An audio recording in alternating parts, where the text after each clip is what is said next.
Bien. Parti que le Front National ou pas de parti, vous savez, pas de parti. voilà. Bien. Merci Fabien. Merci. Vient maintenant le moment de notre deuxième débat. C'est Jean-Luc Mélenchon, le candidat du Front de gauche, qui nous rejoint. Merci Fabien.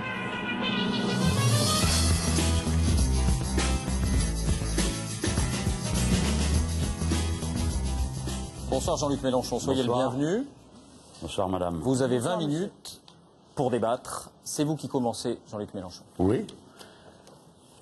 Tout à l'heure, madame Le Pen, vous vous êtes donné à bon compte le beau rôle à propos de l'égalité entre hommes et femmes. Et ce qui nous séparera, nos deux courants, depuis toujours et pour longtemps, c'est que nous nous sentons, nous les militants de l'égalité humaine, par-delà toutes les différences. Et tout à l'heure, au hasard d'une question, vous déclarez oui, je suis pour l'égalité entre les hommes et les femmes. Mais madame, la première égalité, et vous le savez, c'est de pouvoir disposer librement de soi, de son corps.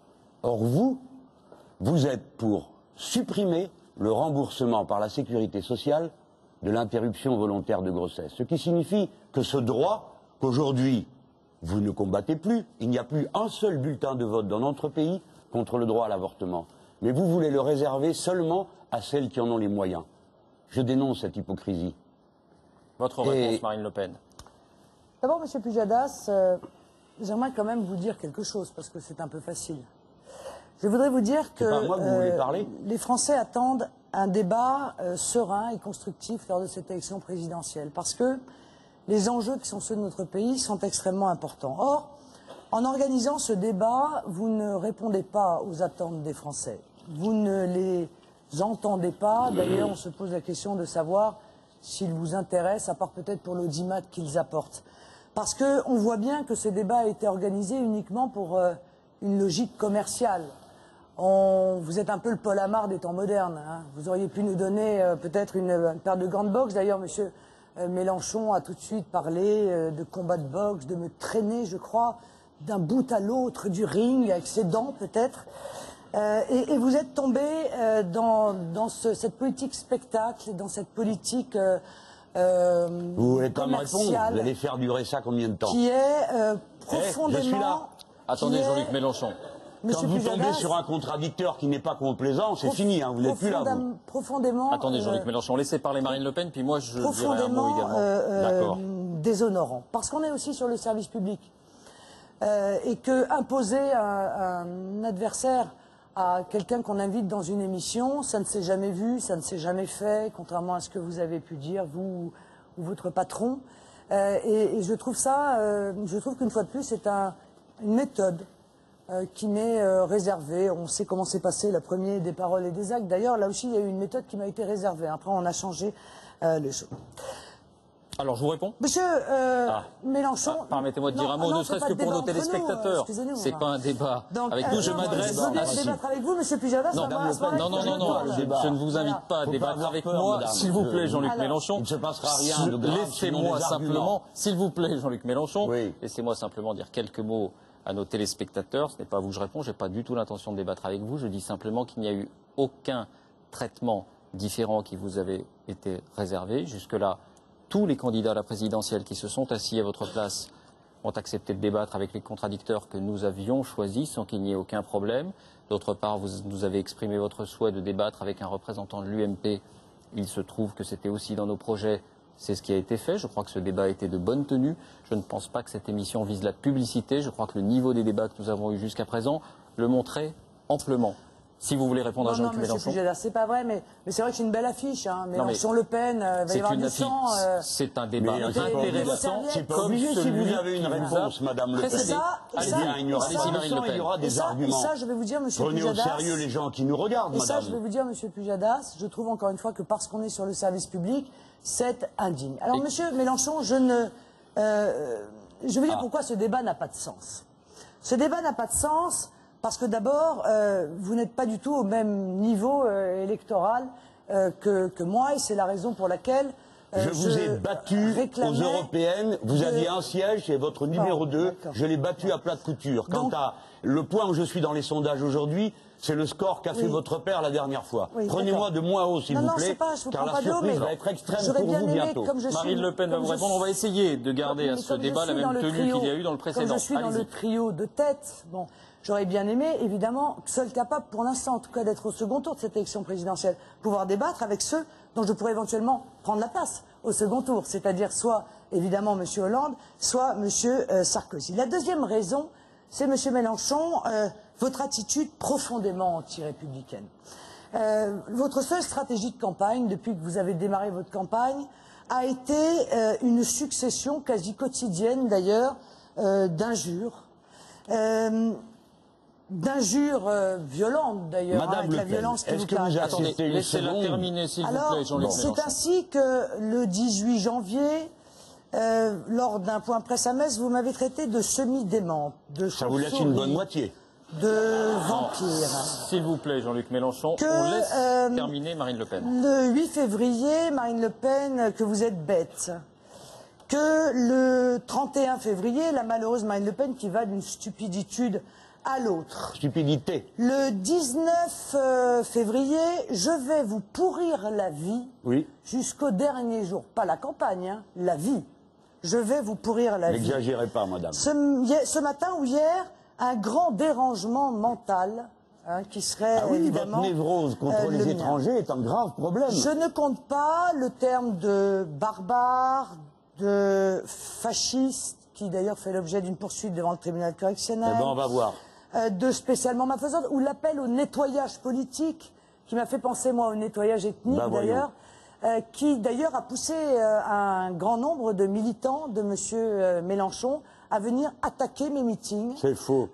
Et m'empêcher de parler par la violence, comme ils l'ont fait lors de l'invitation qui avait été lancée par des étudiants à Dauphine, où je n'ai pas pu aller m'exprimer, puisqu'ils avaient, par la violence, envahi Dauphine. Comme ça a été le cas aussi en Seine-Saint-Denis, où ils ont blessé une journaliste en lançant des pierres. Elle a été blessée à la tête, les forces de police ont dû intervenir, etc., etc. Alors, je vais vous dire, M. Mélenchon, si vous m'aviez insulté, moi, si vous m'aviez insulté, moi, je m'en moquerais. Parce que, franchement, en termes d'insultes, vous voyez, j'en ai reçu tellement avec la vie que j'ai eue, que franchement, ça m'est complètement indifférent. Mais en m'insultant, vous insultez des millions de Français. Et pire que tout, monsieur, vous insultez 40% d'ouvriers qui s'apprêtent à voter pour moi. Et ça, monsieur Mélenchon, c'est impardonnable. Voilà. Alors, la troisième raison, excusez-moi parce que j'en ai trois, de ne pas vouloir débattre avec vous, c'est que vous n'êtes pas un vrai candidat. Ben non, puisque vous avez d'ores et déjà dit que vous alliez faire voter pour monsieur Hollande. Par conséquent, moi, je débat avec des candidats à la présidentielle, pas des candidats à des postes de ministre ou qui vont appeler au deuxième tour à faire voter pour quelqu'un qui a dit qu'il n'y avait rien à craindre de sa politique puisque il participait d'un mouvement qui avait libéralisé l'économie, privatisé, ouvert l'économie à la finance, aveu qui a été fait par M. Hollande. Lors d'un article. Il est peu probable que vous convainquiez qui que ce soit en ce moment. Donc, si vous voulez, moi, comme je pense que je peux éventuellement expliquer ici, profiter de cette invitation qui m'est faite, d'expliquer pourquoi vous êtes une imposture dans cette élection, mais je ne débattrai pas avec vous parce qu'il n'y a pas... Est-ce que vous n'êtes pas en état de contrôler le débat ? Parce qu'il n'y a pas de débat républicain. Peut-être c'est ce que vous appelez un débat, monsieur. Calme, Marine Le Pen termine et vous allez parler. Cette femme va parler comme un moulin pendant combien de temps ? S'il vous plaît, Jean-Luc Mélenchon, elle va terminer et vous allez parler. Oh, je ne crois pas qu'elle terminerait. Vous voyez terminez Marine Le Pen, s'il vous plaît. Avec M. Mais madame, Mélenchon, pour qu'il y ait un débat, il faudrait que vous arrêtiez de parler, sinon on n'entend que vous. Marine Le Pen, je suis heureuse que les téléspectateurs, qui déjà n'étaient pas dupes de la capacité de M. Mélenchon à débattre, puissent avoir l'aveu d'un comportement que je considère comme juste inadmissible à l'égard des Français. Jean-Luc Mélenchon. Ça y est ? Vous n'avez pas autre chose de plus à rajouter sur le sujet ? Moi, je vous ai posé une question concrète, madame. Votre mépris me laisse indifférent. Vous ne m'impressionnez d'aucune manière et j'ai en effet l'intention de combattre votre infâme parti et votre infâme politique partout où je le pourrai. Voyez-vous, je vous ai posé une question, mais vous ne me répondez pas. Parce que vous êtes une double hypocrite. Premièrement, vous réservez l'interruption volontaire de grossesse uniquement à ceux qui peuvent payer. Mais deuxièmement, vous n'osez pas dire que dorénavant, vous avez fini par comprendre que cette interruption volontaire de grossesse, plus personne ne s'y oppose, alors que pendant 38 ans, le Front National nous a fait la guerre sur ce sujet. Et maintenant, je vais vous montrer qu'en dépit des apparences, non pas avec mes mots, mais avec les vôtres, vous dites une chose et vous en faites une autre. Sur la question de l'égalité homme-femme, je ne vous lâcherai pas, car vous êtes une illusion et une imposture. Voici ce que vos amis ont présenté comme amendement au budget du Conseil régional du Rhône.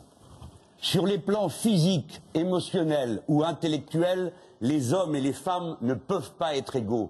Alors, madame, vous condamnez ces propos, je suis sûr, après ce que vous avez dit tout à l'heure.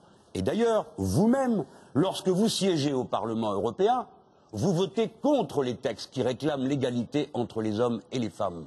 Et pas plus tard que le vote qui a eu lieu, les députés du Front National, au mois de février, ont voté contre la phrase suivante. La violation des droits des femmes en matière de santé sexuelle et génétique est une violation des droits de l'homme. Vous avez voté contre. Vous voyez, voici un exemple, pas vos grandes phrases, vos grands numéros et vos postures, des choses concrètes. Au moment où il faut prendre une décision, vous ne prenez pas la décision pour l'égalité. Vous prenez la décision pour l'inégalité. Voilà ce que vous êtes, sur tous les sujets. Et oui, vous avez en face de vous une force qui est sans concession, le Front de gauche. Et ils n'utiliseront pas des mots fleuris pour vous attaquer. Madame, si vous voulez me donner des leçons de maintien en tant que candidat à l'élection présidentielle, je vais vous dire une chose. Vous auriez dû, dimanche dernier, vous lever et sortir contre l'infâme président de votre parti a osé citer Robert Brasillac, parce que le poème qu'il a cité était celui d'un collabo et d'un homme qui a osé dire qu'il fallait ramasser en bloc les juifs et leurs petits. Vous auriez dû vous lever et sortir. Parce qu'en France, on ne parle pas comme ça. Et un collabo, quoi qu'il ait écrit, reste un collabo et un assassin. Voilà, madame, ce que vous auriez dû faire. Alors après, le reste, semi-démente qui vous laisse quand même une bonne moitié, ce n'est rien à côté de ça. Alors on va prendre les choses dans l'ordre si vous voulez. L'avortement. Non mais, monsieur Pujadas, j'ai expliqué que je ne débattrai pas avec monsieur Mélenchon. Alors qu'est-ce que vous faites là? Ou alors peut-être... Attendez, laissez-la parler. Mon émission. Eh bien alors parlez avec moi, je suis en face de vous.